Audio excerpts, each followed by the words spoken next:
Okay, I can do that.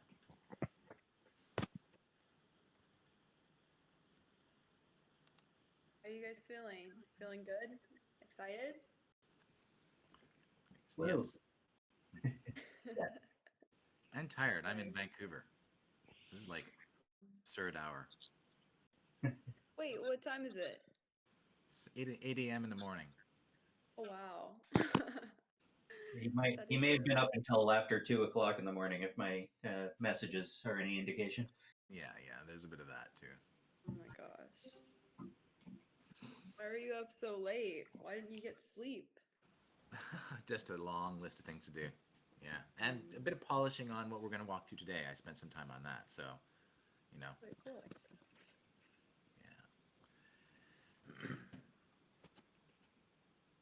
yeah. Hey, everybody who's arriving. Hey, David. We have two David. Speaking of other people on the West Coast.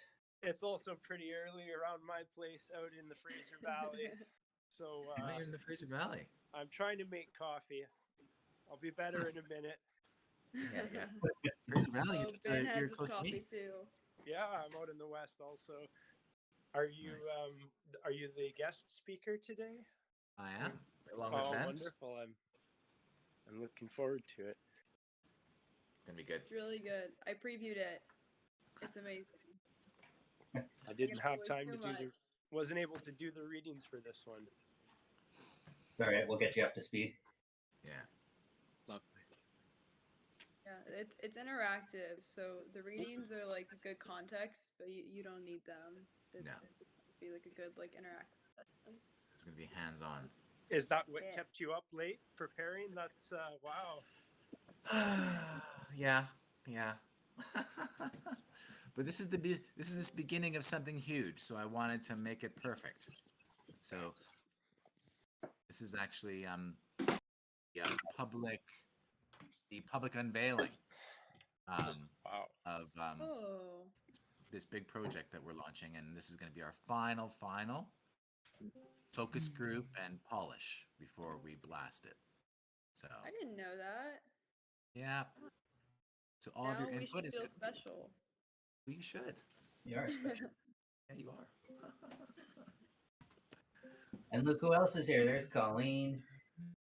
Welcome to your first public library, Colleen. Oh, wait. She's not there. I thought she was. Disappeared. Maybe like had sound video issues. I know some Okay. people like you had to hop off and come back. I've been tagging people in the thread as well. We have a thread where we talk during these sessions.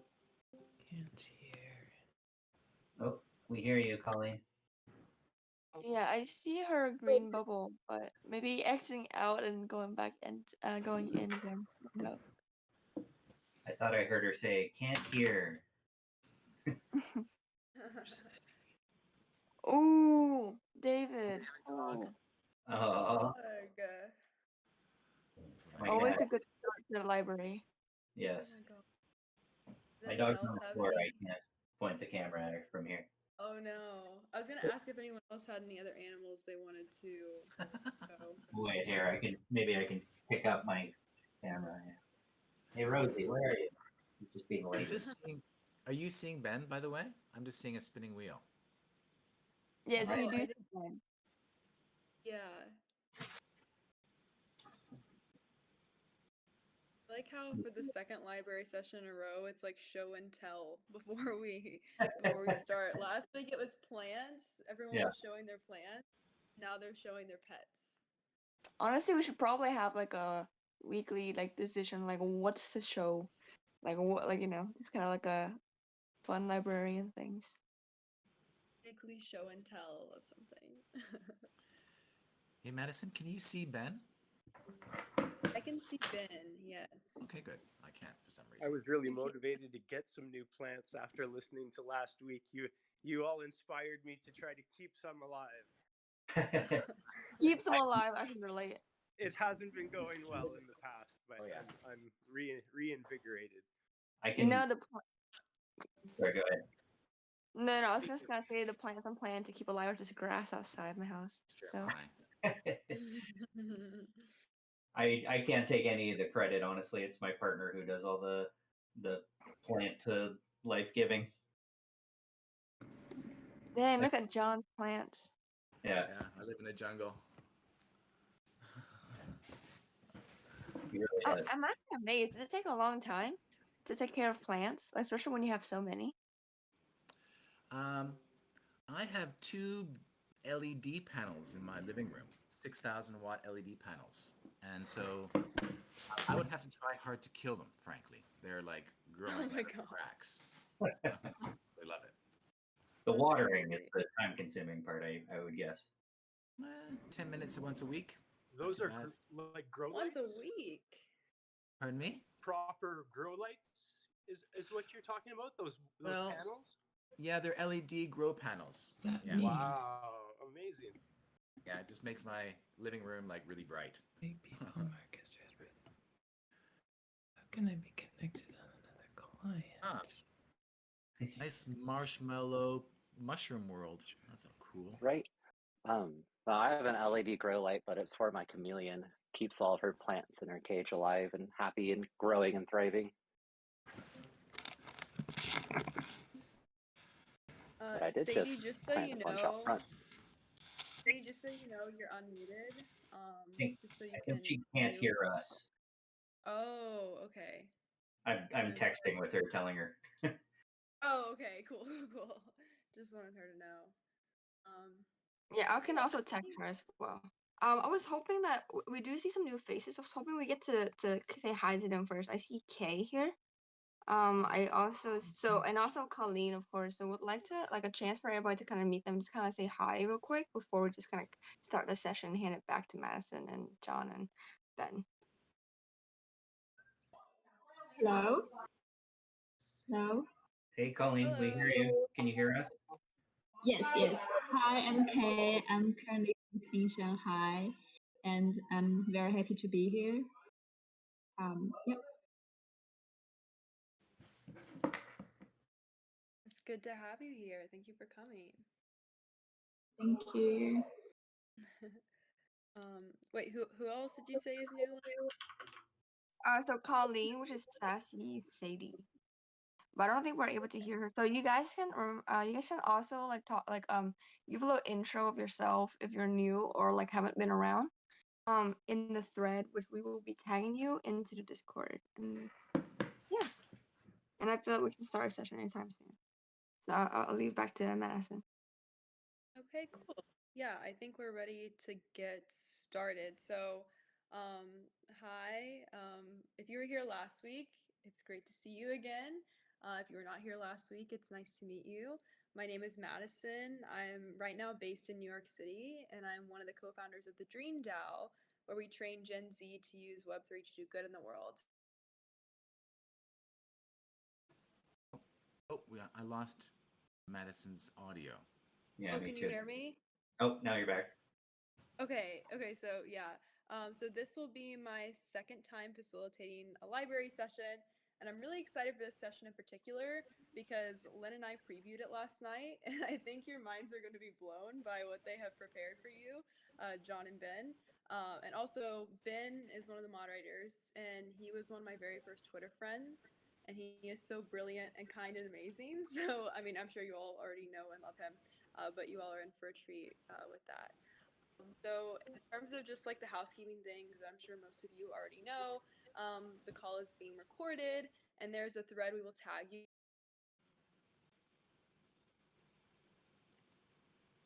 Uh-oh. Chat with each other. Can you hear me? Yeah, your audio is really intermittent for some reason. Okay. Oh, Discord.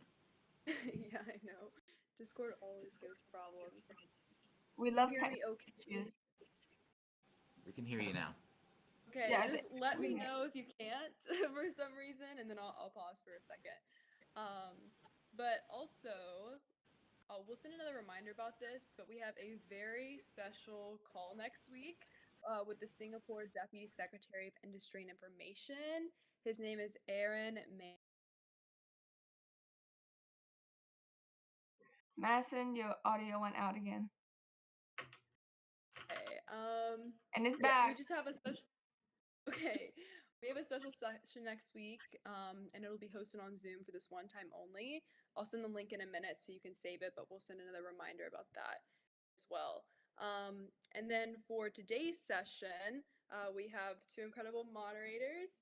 The first is John Richardson. He's the founder of Othello. Yeah, he just waved. Which we will actually be using today.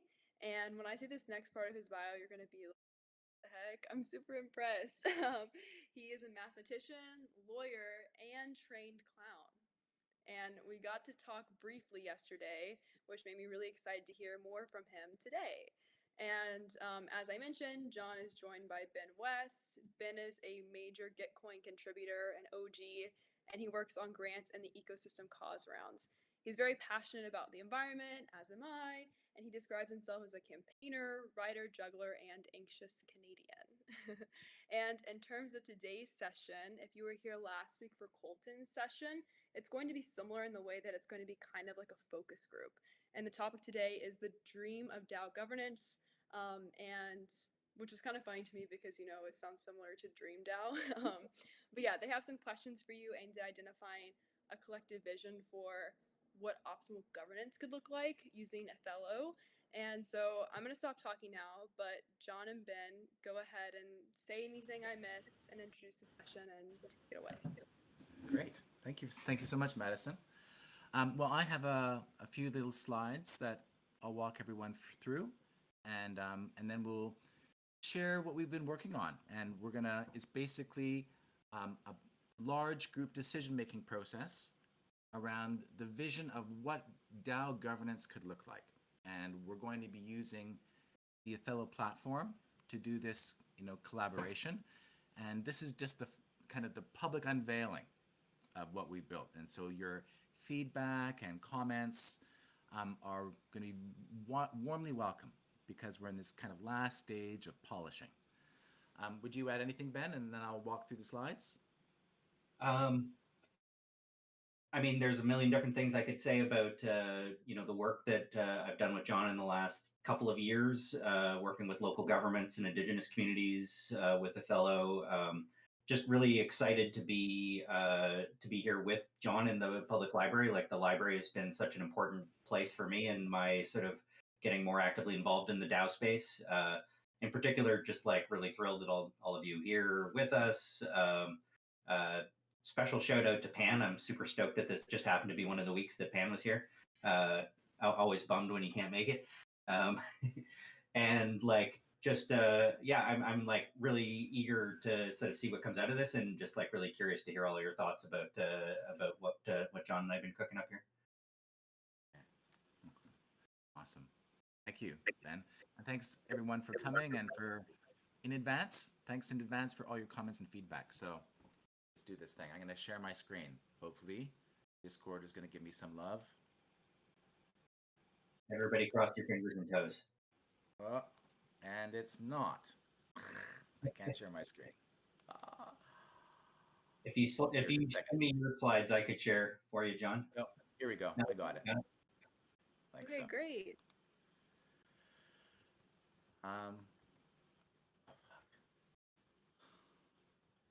It's great because I can see it. Because last week I couldn't see when Colton was screen sharing, even though he was. Okay, can you see my screen, everyone? Yeah, Can you we're just seeing your whole screen. Yeah. Okay, perfect. So it was suggested to me that we should start this presentation with a bit of a philosophical conversation. And I did my background is in philosophy, and in particular political philosophy.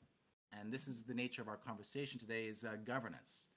So we're going to talk about a political theorist called John Rawls, and this whole lineage of what's called social contract theory. And basically, social contract theory talks about the legitimacy of the authority of the state over the individual. And John Rawls raised this question, which is, what is the basis of society? And he wrote some very long and quite famous books. And at the end of the day, he said it comes down to fairness. Fairness has got to be the basis of a good society. And he had a test which he invented for testing fairness. And he called it the veil of ignorance. And he said, imagine everybody is sitting around a big table, and we're going to negotiate all the rules of society. But the trick is, we haven't been born yet. So we don't know what body we're going to get born into. So we have to negotiate these rules of society under this veil of ignorance. We don't know who we're going to be.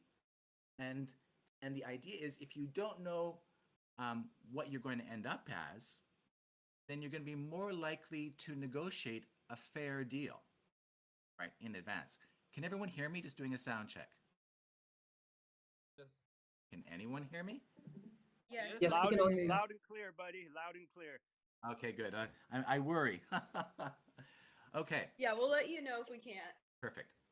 So he had this idea of this veil of ignorance.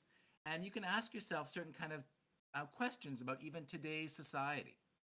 So for example, if we were negotiating the social contract before we were born, would we agree to 10% of the people owning 75% of the wealth? Because that's how it is today, right? And you might not. You might say, well, hell, 9 times out of 10, I'm not going to be in the 10%. And that means I'm going to be squeezed down to owning, just sharing 25%. So that would kind of suck. So our current society wouldn't actually satisfy the John Rawls veil of ignorance test. And it's an interesting test that you can apply all sorts of different places. And it's the basis of our technology. And I'll just give you a little bit of a background into Othello. We're a social enterprise, and we have a nonprofit organization. We began as a nonprofit dedicated to developing digital democracy infrastructure. And we also have a kind of a technology company, and we do, and we have done for the past 10 years, lots of large group decision-making processes for different levels of government and private organizations. This is just some statistics about work we've done. We've put $10 billion has been allocated using Othello. We've had about 100,000 people go through the platform. Have about 150 government customers, more than that in total, but and the government customers about 150. With the last 2 years, we were ranked the #1 digital democracy platform in the world, and we're a B Corp, and we have done a lot of digital democracy processes online. It's kind of our stock in trade. And to this point, we've been very much Web 2. But in the past 6 months, we started making the moves, and thanks a lot to Gitcoin, frankly, into Web 3. And we've been working with Gitcoin, who has been using Othello for the granting round, and we're looking at a bunch of different things. So this engagement that I'm going to show you is kind of one of those things. Yes, and we've worked with a bunch of different governments around the world. So I'm going to stop sharing, or at least stop sharing that, and I'm going to go into the engagement that we're going to share with you. But Ben, before I do that, do you want to say any comments?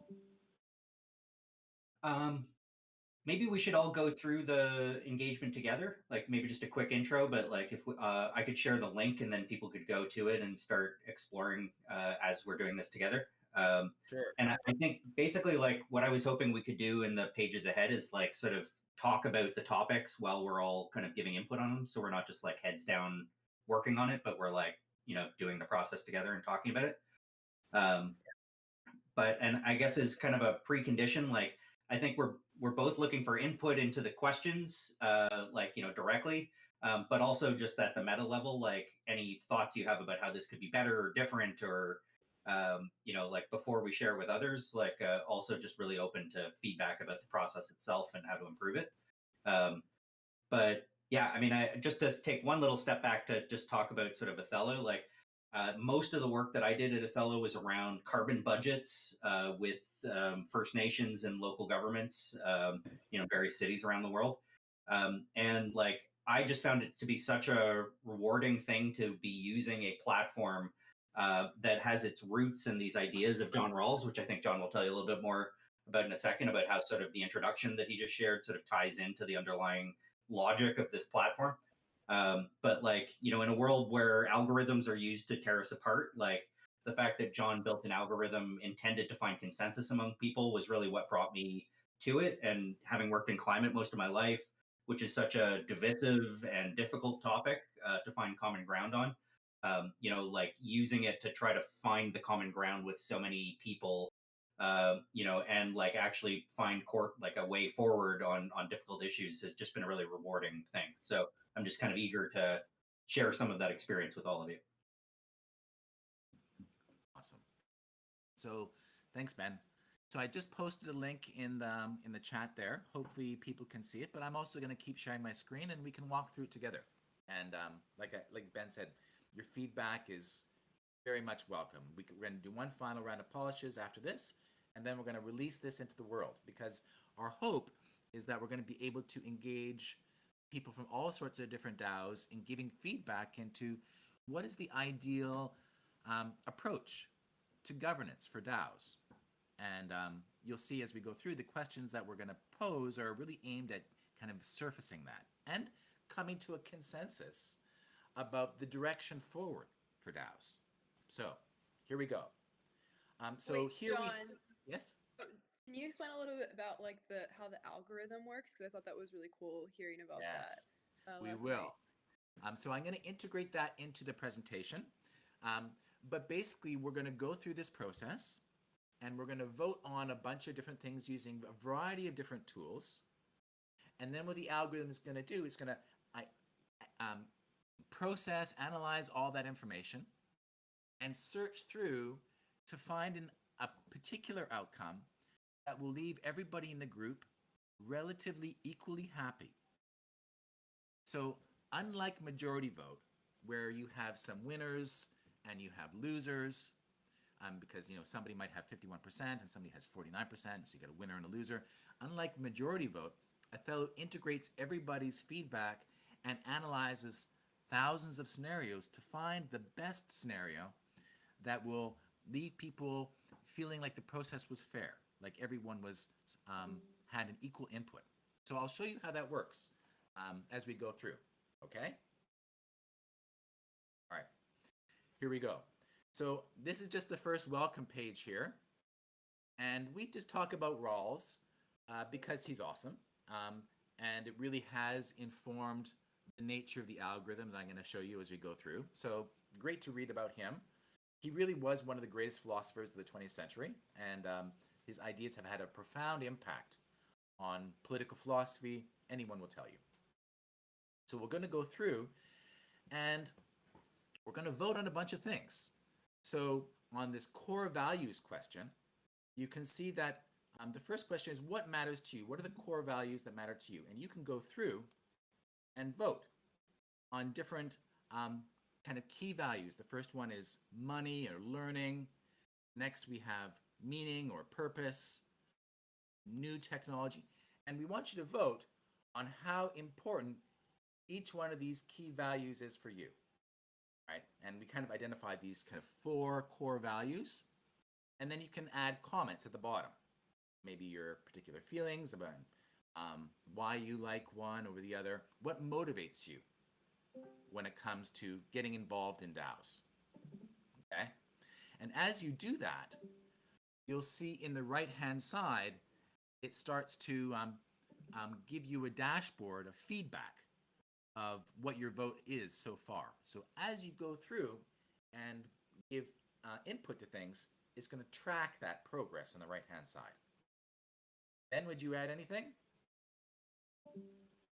Maybe just let's pause for a second to see if anybody's got any questions, or so people can actually do their own sort of adding their opinions there. Any questions, anyone?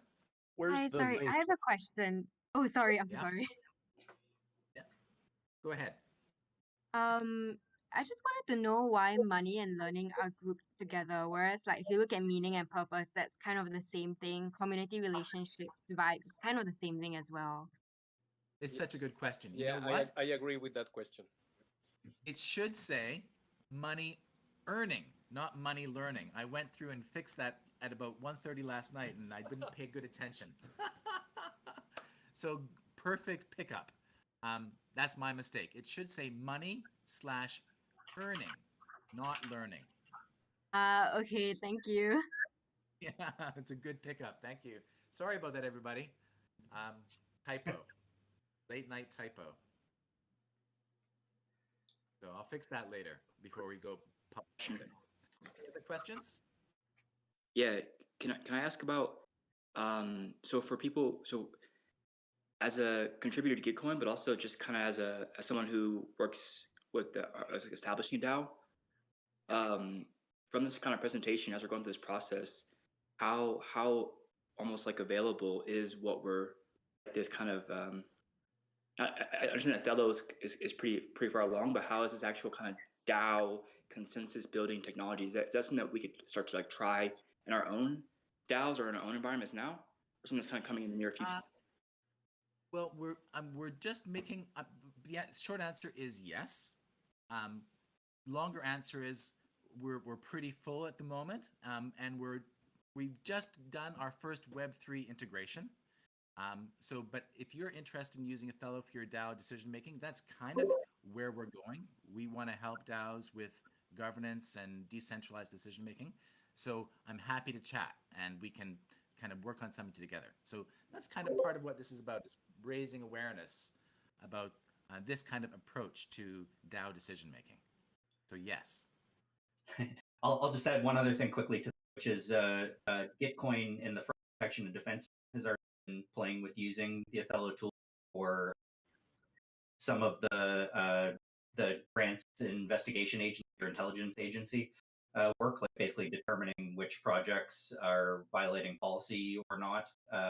And we used it for the climate round to look at who, if for the stuff that's been flagged as potentially not receiving matching funds, to kind of create a more transparent, participatory approach to people weighing in on those kinds of decisions.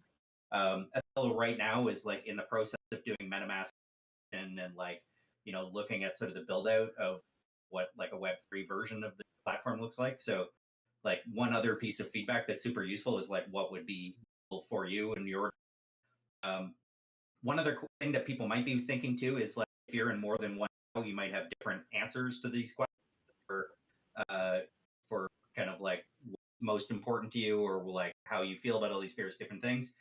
I think probably the way to approach that would just be take primary DAO if there is one for you, or like pick one and sort of focus on that one as the way that you're answering this. But if people are interested, we could always make that are or change questions or whatever.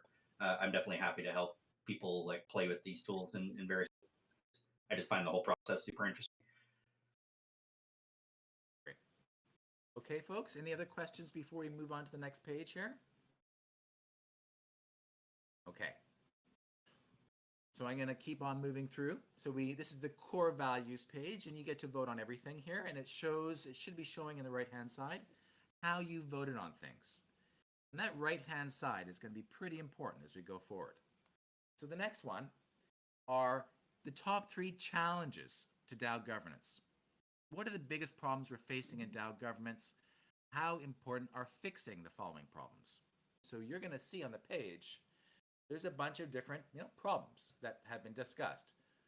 Oversimplistic yes/no votes, and you can vote on how much of a priority each one of these is. It's hard to know how to vote. The user experience, it's kind of shitty in a lot of cases, right? It takes too much time to do all these voting, and so much effort is required, all these votes all the time, right? Maybe you're concerned about whales or founders having too much influence and your vote doesn't even count for very much. Another concern might be it's hard to find consensus. We have these votes and then there's a majority vote, but there wasn't much time spent trying to find a middle ground or discuss things. So as you go through, you vote on all this stuff on this page. Now this page in particular is we're going to find the top 3. So what you'll see in the right-hand side is the top, as you voted, it's going to be choosing basically your top 3 list. And that's kind of a bit of the process we're going to go through forward. Is going to help. We're going to use these voting to identify priorities. So your top 3 priorities will start to show on the right-hand side. I'll stop here again. Any questions?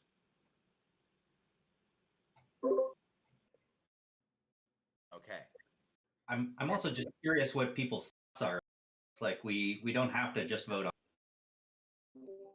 Oh, I mean, I'd love to expand on specifically the hard to know how to vote question, right? I think that we noticed this. So like, I'm also coming from an angle where like I do participate in DAO governance, but I participate mostly in L1 governance because I work for a validator. But I feel like there's a lot of like comparable issues here. I actually thought about this morning. I think it's very funny that we're building a ton of DAO tooling for governance, but we're not actually building a lot of tooling for L1s, which is like supports everything that we're doing, which is funny. But that aside, it's interesting because like quote unquote knowing what you need to know in order to vote is a very difficult problem to solve, specifically because a lot of knowing what the right vote is has to do with information asymmetry, right? It's like, what information do you already have in order to be able to make the right decision on this thing? Is it made available? Do you have the capacity to educate yourself on the decision? That's specifically where I find it to be really, really difficult to answer this question. So it's funny because like we can consider it very important, but then we also have to weigh it against whether or not people even have the capacity to utilize the information that's available to make an educated decision. Yeah, I think that's a great point. And it ties into another point is, what's it worth to the DAO for people to have that time? I mean, one of the things we're going to see on the next page is, should people get rewarded for spending time so that it becomes worth it to spend all that time, right? Because, and that brings it down to how important is decision making generally, right? Do we just do it all for free all the time, or should people get paid, right? And then the opposite, should you create negative incentives for a lack of participation, which is another approach that some platforms are using, because fully leaning on the idea that positive incentivization is going to make people participate is actually not the best model, because people will game it. Yeah, totally. Hey, I have a quick question for everyone. Maybe I can get your feedback. You'll see that we put a comment thread at the bottom. Well, that was kind of an editorial choice. We could have put a comment thread under each one of the voting panels, and then people could give comments on that individual, each one of the different options here. But we worried about overloading people with too many comment threads. So I would love to see in the chat there your advice here. Should we have a comment thread for each one of the voting things here, or is it enough to have a single comment thread at the bottom? That's a hard call, but welcome your feedback. And we might take the same approach to the next page, which is kind of the flip side. We talked about the challenges. Now, what are some of the opportunities? Where could we focus effort and have a big impact in terms of governance? Ben, you want to take this one? Yeah, I mean, this one I think is in a really important and fundamental questions. There may be things that are missing here, so I mean, please also incorporate that into your comments at the bottom of the page if you're having any thoughts like that. There's kind of a mix of stuff that I think relates to like DAO as a work environment versus DAO as a social space, and perhaps some of these questions lack the additional context or information that may sort of be to your DAO. So it's definitely not a perfect set of questions, but I think the idea is to get to the core of like, what are the kind of opportunities, what are the things that really could make a difference, in terms of sort of moving the needle and making the better. So for example, better onboarding, it's pretty open-ended, and I think there's a lot of different onboarding experiences. I would guess most of us would probably agree that onboarding is one of the bigger challenges in the DAO space. Does it help us make better decision making, better decisions, or does it improve governance? I think there's kind of onboarding into the governance process itself as opposed to onboarding into the DAO, which are somewhat distinct things. And I'm super curious about people's thoughts, and it sort of ties into some stuff that I know is coming later into the tricky questions, which, by the way, I don't know if anybody's noticed, but you can click ahead on the side panel if you're curious to see what's going on. I'm guessing, knowing some of you probably already clicked around. Actually, they might not be able to. I think I set it up so that people have to vote before they can get to the tricky questions. Tricky. Yeah, good job, John. Yeah. So And there's all these bonus experience things like that, like, you know, what questions are required, are there comment boxes, like when you're, and I think like one of the things that I've really learned doing these processes is like you can only vote within the options that you're given, right? Like, so the process of ideation of like deciding what you're voting on to me is actually one of the critical things. Like, and I feel like way too often, like we end up making choices when it's very far down the road. You know, like I remember an Indigenous community member once describing to me the process of consultation with Indigenous communities, often like somebody telling you that they're throwing a party in your house and inviting you after they've already sent out the invitations. You know, and I think there's similar experiences that sometimes happen in DAOs where like some big thing is happening, but you don't even know about it until, you know, kind of you're left with this imperfect yes, no sort of question to answer at the end. Curious if other people have had similar experiences or what their thoughts are on that. But is there anything that you all think is missing from this list, or is there anything in particular that jumps out as priorities to you that you think is worth surfacing and talking about? Please, you can either put it in the chat there or even put it in the bottom of this page. We're going to be going through everything and very, very curious to hear what you say. Can we comment here as well? Is that okay? Yeah, please go ahead. I think the list is really great, and I just want to pick up what Pam was bringing and kind of double down on. Although learning was a typo, I feel like learning and education about not just onboarding processes, but also about the content of decision making. So is consent versus consensus better here? How do I frame proper questions or inquiries when kind of putting forth governance?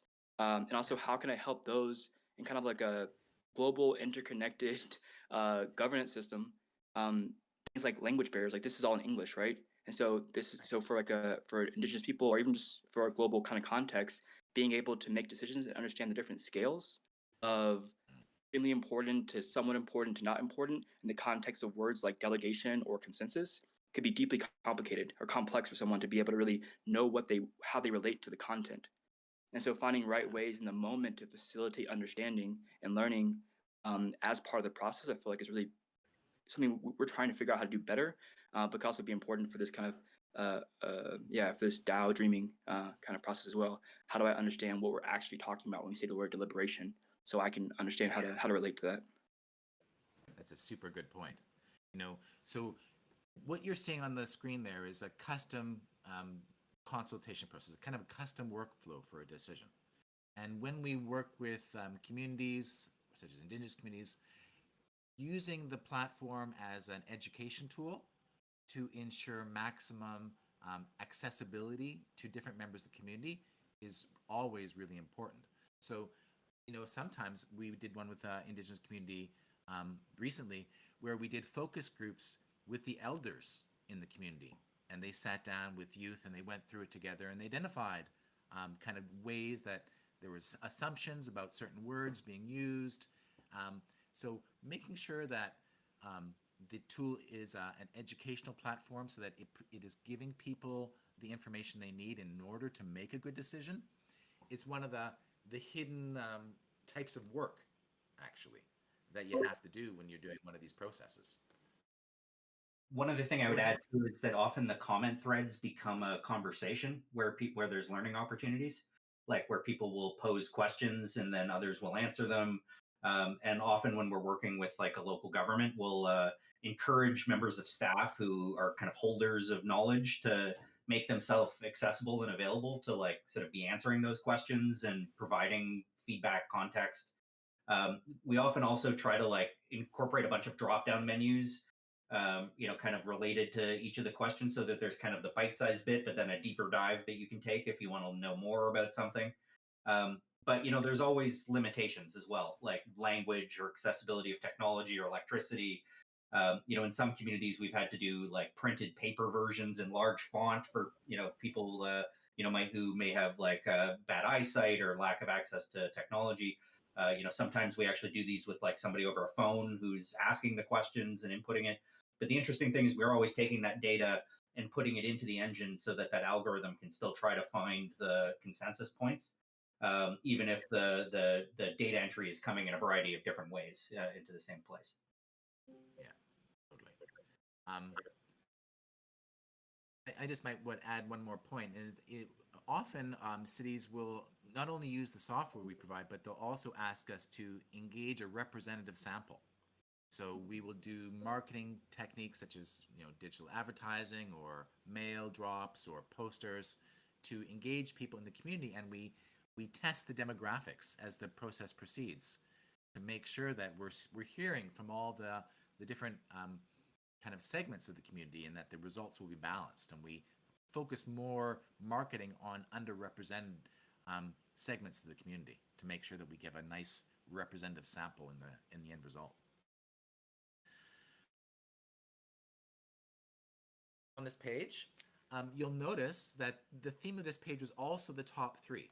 So as you voted, you'll see that it's showing three of the top opportunities on the right-hand side. Now we're going to get to a bit more of a tricky question. And this is about power. Okay? And we're going to think a little bit about the division of power in a very old debate, which is between the token holders and this idea of a one token, one vote, and community members, where we have a one person, one vote. Okay? And so the first question is, how much of the voting power should the top 10% of the token holders possess? Imagine, like we were talking about in the PowerPoint before, you don't know if you're going to be in that 10%. And I'll share a little statistic with you. The top 10% of money owners in the United States own 70% of the wealth. So that top 10%, they own 70%. Now, do we want that same kind of thing to happen when it comes to voting power in DAOs? And if not, what is the right percentage? Is it like the top 10% should have exactly 10% of the power? Or should it be that, well, they've made a bit more of an investment, they have more on the line, so they should have a little bit more power or a lot more power? Or maybe they should have all the power. So I'm very curious to hear where you fall on this spectrum of how much power should the top 10% own. Okay? First question. Second question, well, I'll just stop there. Any questions on that first question? Because this is an interesting one. Any comments, feedback? Very powerful question, very important one. Yeah, I also think it might be important not to discuss it until everyone submitted their results, so that there's no bias in the argument. Excellent idea. That you're highlighting one of the key tension points on these processes. And John and I go back and forth over this all the time. Like the value of the conversation that happens in the comments versus how the comments affect people's voting patterns. I totally agree with you that there's like bias in talking about it before voting. And then I also like wonder at sort of how to figure out that flow of like where to have the conversation. So I always push to put the conversation at the bottom of the page for that reason. John and I often go back and forth on it. So I laughed when you said it. Yeah, totally. Wait, so a question I have. Sorry? Yeah, a question I have is there a way, like, if for this to be used for other DAOs, to be kind of customized? Because, for example, with the Dream DAO, we don't do like a holder model, so would there be like potential to like swap out this question for something that is like more customized to the way that we do government? Oh yeah. Every engagement that we do is custom. And if I showed you the different kind of processes that we've done, you wouldn't even think that it's the same platform. I mean, the same structure, but definitely pretty much everything that you see here is built from a tool set that is Othello. And so Othello really is a tool set for building these group decision workflows. And you can do budgeting processes, conflict resolution. We've done lots of different kinds of processes. So yeah, the answer is yes, absolutely. Yeah. Okay, I'm going to move on to the next one. And this is also kind of a head scratcher. So In the case of a final decision on a question of a fundamental direction of the DAO, how should power be divided between the token holders and the community members? Okay, and I've got some of the pros and cons here, so you can click it open and kind of see some of the arguments, or you can add more arguments below. But and I'm just going to put a little caveat here. It's not an answer to say, no, well, the leaders of the DAO should make the decision, not the token holders or the community members. It should be the senior staff or the founders or something like that. But the question is, who calls the shots on those people, right? So at the end of the day, where does the buck stop when it's a fundamental question about direction and it's a zero-sum game? There's going to be winners and losers. So how should the power be allocated between the token holders and the humans? I have another fundamental power question. And just open it up. Anybody have any comments or thoughts or questions, feedback? I'm very curious. Yeah, actually, I'm seeing something very funny. If you look at participation across all of these questions, we're having a meta problem here of participation across all of the questions, and it's decreasing as we go on with the questions. And that's not to like call out anything, it's more just like it's an interesting thing to see that as we go through this and we participate in a consensus creation task, it seems that people are participating less, which is making me ask a question about like, where the how do you create incentives for people to participate in something like this, like an exercise like this? Because it seems, and I'm not sure, and I don't know what the right. We have 19 people spectating right now, so for each of these questions, we should have 19 people responding, but we don't have that, and so obviously that's probably because people are engaging on a level that has to do with like their ability to participate. But it's very intriguing just to look down the list and see that there's less and less participation in the answering. Why do you say there's less and less participation in the answering? So looking at the results page, I'm looking at the results page. I'm sorry, I jumped ahead of you.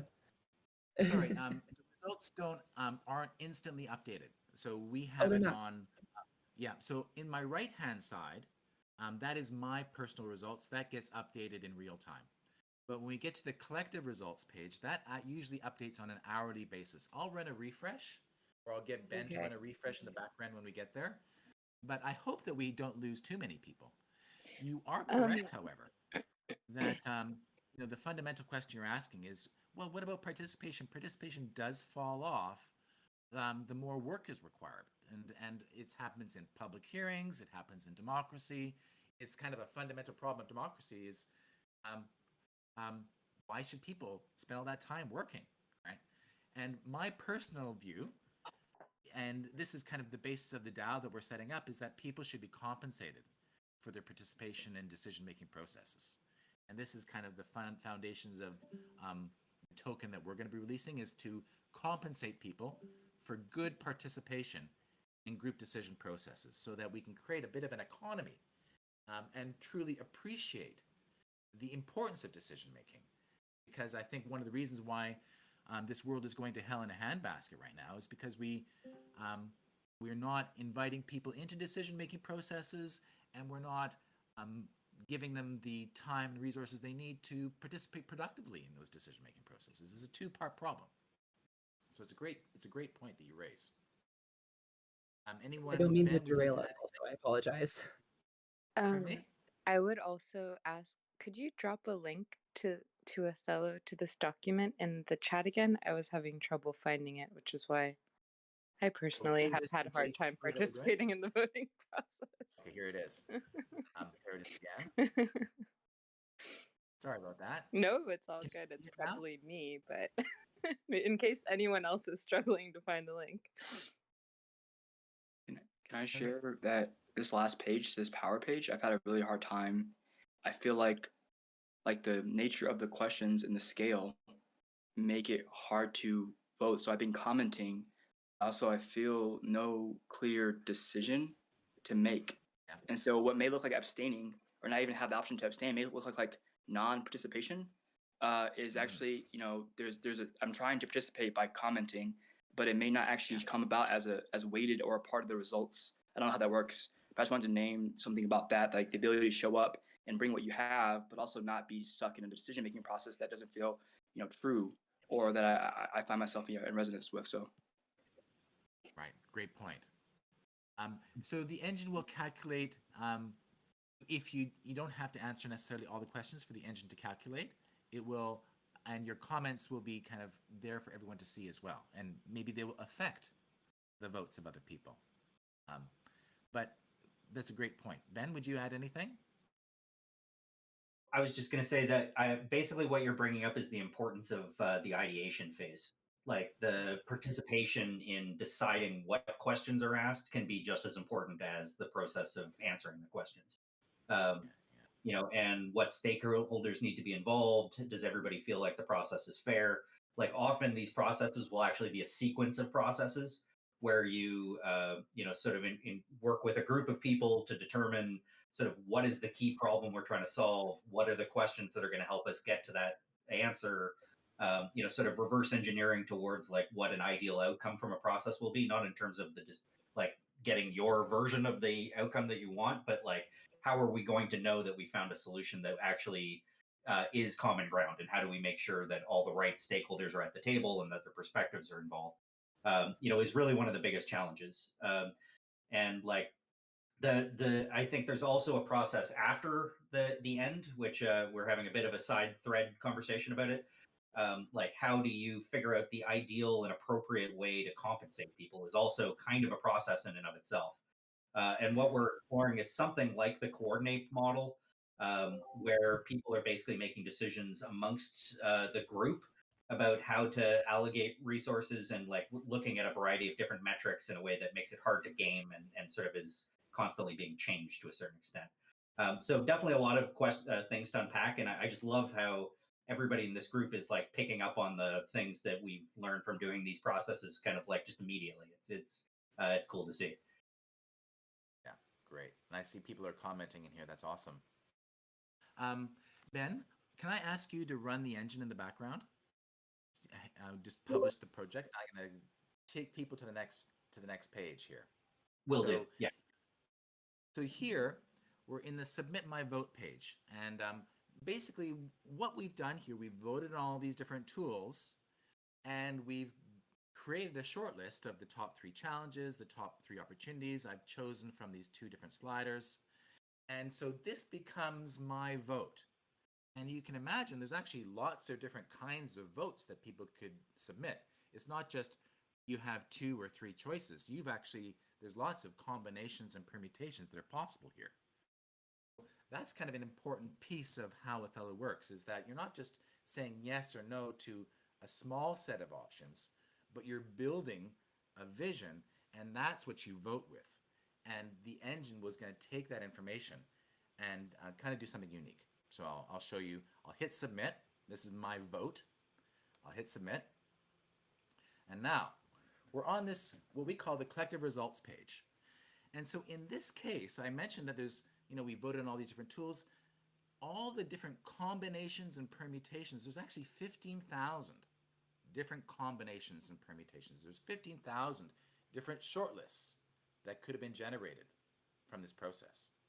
And so what it does is it looks at everybody's input and analyzes every single one of the 15,000 solutions.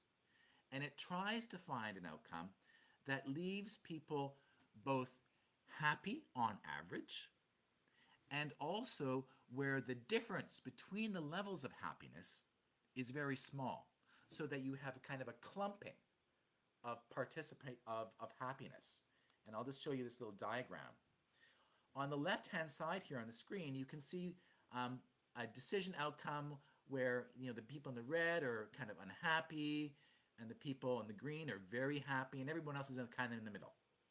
And this might be a majority vote process where 60% of the people got what they wanted, but 30% are just really pissed, right? And they're going to fight it. For Othello, for our algorithm, that would be a bad outcome because it's divisive.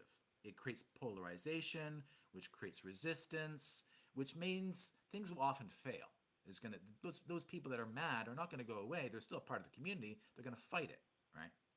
So what Othello tries to do is it tries to find outcomes that leave everybody in the group fairly similar in how happy they are. It doesn't create winners and losers. It tries to distribute the happiness in a way that is as fair as possible. And this is because there's lots of research, and John Rawls put his finger right on it, is if you don't have fairness in the distribution of happiness or satisfaction or power, then things break up. And the state, the organization, loses legitimacy. So what we do here is the algorithm has searched through all those scenarios to find a decision that's going to have a broad support. So it's found the 4 values, and it's ranked them. It's given us a score for each one. It's identified the top 3 challenges, the top 3 opportunities, and it's given us some feedback on what people think about the inequality of power and the division of power. So this is kind of a snapshot of the collective intention of the community, or at least of all the participants that are on here today, and gives some insight about what would it say, the collective, what would it say if it had a voice. So I'm going to stop here. This is a lot to take in, and I'm going to open it up for questions if anyone has any questions about the scenario analysis and what the engine is doing. And feedback is welcome too. Sorry, I just want to hop in here and say we have about 5 minutes left of our scheduled time, so just want to make you all aware of that. But John and Ben, do you have some time to go over if people want to? Yeah, I'm free. Sounds good. I'll be here. I can stay about 30 minutes after as well, so just wanted to let you all know that. Okay, great. I feel like I'm taking a lot of space today, but this is like really cool. It's really cool system that you designed and built, and I want to really honor, just the flow this kind of flow you designed, and I wondered how. So with this information, how would we, what has been decided, or how do we use this to really govern ourselves? Because I have a sense of things now, and I know where people are, but I don't know what now happens with our value set. Are these now our core values? And this is how we're going to move forward. How do we go from here?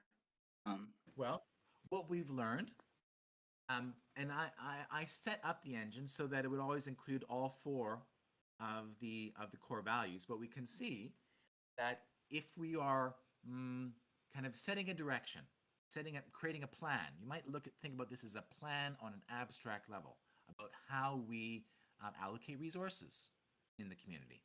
So if we do, we see that, well, meaning and purpose is right at the top. Everyone thinks meaning and purpose is super important, like we have a huge consensus there.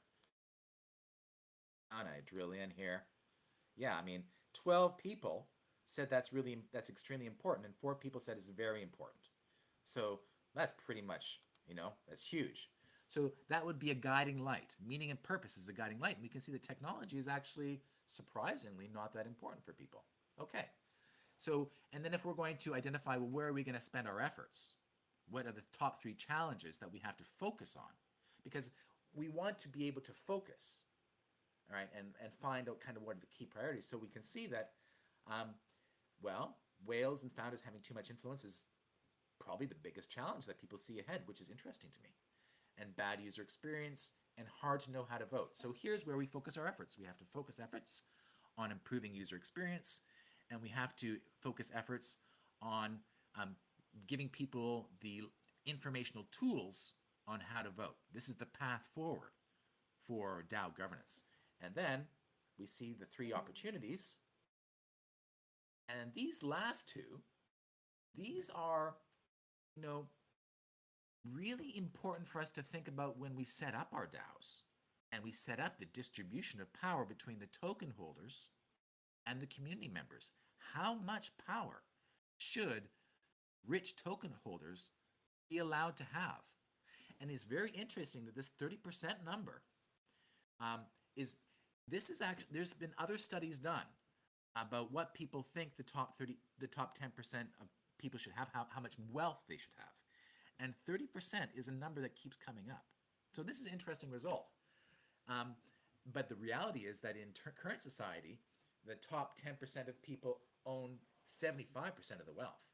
So we might be called upon to break some patterns of how capital is distributed in mainstream society as we create a new DAO kind of society. And I'm just going to pause there. I keep talking, but any comments, feedback, inputs on that? Yeah, I actually was kind of wondering another iteration on this scale, like commitment to a particular, like for example, an opportunity or a challenge or something like that. It would be interesting to see if maybe a way to gauge conviction across a group is by giving a limited number of credits toward votes rather than being able to be like, I care about this. I think it's important. I think it's very important. I think this is very important. I think this is very important. As a result, all of your scores are at 100. Instead, you get like, 3 questions, 5 points each. And so you can commit, in theory, let's say, 10 points to one question, 2 points to one, and then 3 points to the other. Yeah. We can do those kind of setups as well. And we can track how much people are kind of allocating to different kinds of questions. We don't have it really for this one, but that is a modality that's possible as well. That's very cool. I like that. Pan, I feel like you're just speed running everything I learned at Othello in like 2 years. We one of my favorite things that we were able to do with those climate engagements was actually having limiting factors, kind of like what you were talking about. And often, like, there wouldn't be a set amount of money that a government was willing to allocate, so we had to come up with something somewhat arbitrary. So we came up with this idea of like a difficulty score, which basically forced prioritization. Like you couldn't vote for everything because there was a slider and you'd pass the threshold. So there was basically 2 different limiting factors. One was you had to hit a GHG reduction target, but you couldn't pass a max difficulty score. Another version of this is like a park design project, like where you've got only so much space, only so much money, and you're trying to allocate that to like whether it's a dog park or a flower garden or a baseball diamond or whatever else it might be. But like we definitely didn't get into all the sort of gamification stuff that you can do and like the ways that you create limitations on the number of votes. I think that's absolutely critical because, like, in a lot of cases, people will just vote for 100% of everything given the option. Like, a lot really depends on how these processes are designed. And I think further to that question of like, how could we operationalize this? Like, let's say we put this out in the world, get tons of different feedback from people. Like, what do you really do with it in a meaningful way? I think it could be really that it just creates an opportunity to dive deeper into some of the key points, whether you're doing that in some structured way through the platform or some other platform, or you're like sort of just surfacing what needs more discussion and more focus. I think like these processes can just be a great form of sense making in terms of like really just like figuring out what's bubbling to the surface, where the needs are, where the attention needs to be.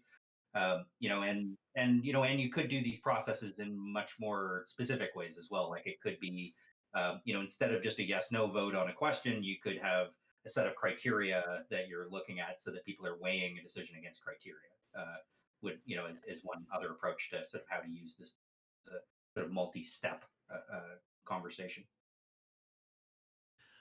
I know that we're at 9 and we're going to be losing some people. So just for those that need to duck out, because I'm going to keep on being present for the next while, you'll see that this next section is you and your DAO. And so here we get people's feedback onto a bunch of much more challenging questions. And also people can claim their POAP. So don't forget to do that if you're going to go through, is to go through a little bit further. And you can add your wallet address and your email to claim a POAP, because we're going to be it's going to be a bit of a surprise for people that complete this process. I won't say anything more about that for now, but please do. So I'm going to go into the next one. Oh, I see people have raced ahead. Amazing. So here we have a bunch of questions about people's personal impact on the processes and the decisions of their DAO. Oh, great. Yeah, awesome. I'll pause again. Any questions or feedback? Thoughts from anybody that's still with us?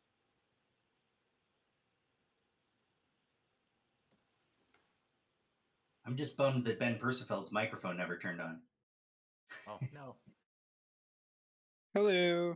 Hey, there he is. Hey. Sorry. No, I don't have any questions. I'm like looking. It's so tiny because I'm on my phone. Oh.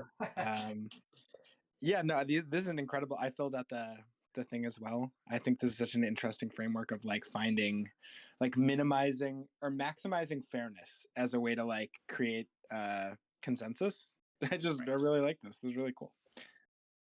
Right. Didn't mean to call you out there, bro. I just missed your energy in the space. Hello. Awesome. I'm going to skip ahead. There's a bunch more kind of long form questions here about your perfect DAO and your vision and stories that you might be able to share. We're gathering some general stats about participants so we can understand a bit more of the composition of the group that's participating. There's a chance to claim your POAP, so do that. And then on this last page here, people zoomed ahead. Some of the tricky questions, right? So one is how to draw the line between collusion and collaboration. How do you feel about seeing real-time vote results before you vote? Right? And so there's a bunch of questions here. And you can skip ahead at the very end to see all of the results of these questions. So kind of what is the breakdown of ethnicity, of governance understanding. So you'll see there's lots of kind of more analytics that are coming out of the process at the end here. One of the key parts of all of our processes, and I'm going to stop sharing now, kind of go back to the video, is that it's important to for people to see the results of their feedback, and so that can generate buy-in. Right? So as people are going through and working together towards a consensus, they can see that reflected back, and that creates greater buy-in, because one of the interesting findings from behavioral economics or social psychology is that people will accept outcomes that they might not like personally if the process was fair, if it was objective, if it was transparent, if they had influence. If you can check those 4 boxes, then people are left with the feeling like, well, I'm not happy with the outcome, but the process was good. And I can't always be happy with the outcome, but I can always want to be happy with the process. And so just by having a fair, transparent, objective process, you can unite people, even when the question is very controversial and there's no way you're going to come up with an answer that makes everybody happy. By investing in the process, you can actually unite a community despite that. And we've seen that. So focusing on process and how to integrate the preferences and sentiments of many people in a fair way, I think is going to be the key ingredient for the future of DAO governance. And John Rawls called it, right? And, kind of laid out a plan for success in governance, and it comes down to fairness. So that's kind of me. Ben, would you add anything else? There's a quote that the Prime Minister of Canada famously said, and then we repeated back to him many, many times over the years, which was, the governments issue the permits, but the people give the permission. And like this idea of social license, like that really the mandate to govern comes from people and comes from that sort of consensus amongst people, I think is a super critical piece of this conversation, and like kind of really bringing it back to like, the one of the readings that was distributed was like, what's wrong with democracy in its current form. Like we didn't really start there, but like for me, like one of the reasons why this whole conversation is so important is I feel like our government structure right now is pretty fundamentally flawed. And like I think in DAOs, we really need to be quite proactive to not repeat the same mistakes that are made in the in the so-called real world. And I feel like we've got such a valuable opportunity to like model different processes and like to really find ways to find that social license and to do it in ways that feel good and are like fun and interesting. Like the gamification stuff, I think is super important. So like to me, this just feels like the beginning of sort of a juicy, big conversation around sort of like, how do we do this right? And it's a very active conversation in a lot of DAOs, but I'm just really stoked to have John in here in the public library, being part of this conversation and sort of meeting so many of you. One other thing I wanted to add just about the demographic section, because I think that's pretty important, is one of the ways we've used this in the past is actually applying weight to different demographic groups to try to, like you would for a poll, be representative of a community. And I think that's something we don't think enough about in the DAO space. That could look a lot of different ways. Like like what are the demographics you're trying to match? Is it the demographics of the world, of a particular place, of the DAO itself? There's different sort of ways of looking at different stakeholder groups. But there is this, I think, intentionality that needs to go into, if we're not talking about just one person, one vote, or $1, one vote, kind of what's in between and how do you make that fair, and sort of how you do that weighting, I think is a process in and of itself that's worthy of some thought. And like at the end of this process, we're going to put together like basically a bit more of a detailed report that sort of outlines some of the learnings. And often some of the stuff that's actually the most interesting comes out of the pivot tables or the crosstabs that are created, where you look at like a certain subgroup of stakeholders and what their view was, or like, because even just finding the consensus doesn't always tell you the whole story. Like there may be really strong views of one particular subgroup that, if we tease those out, we can learn something from that or figure out where there's a problem that needs to be solved. So yeah, I'm curious about people's kind of thoughts about that sort of middle space between one person, one vote, and $1, one vote, or one token, one vote. Anyway, that was a lot of me rambling. Madison, I think we're pretty much done. I'm happy to open up the floor for more questions. If people want to stick around or throw up their hand, we can drill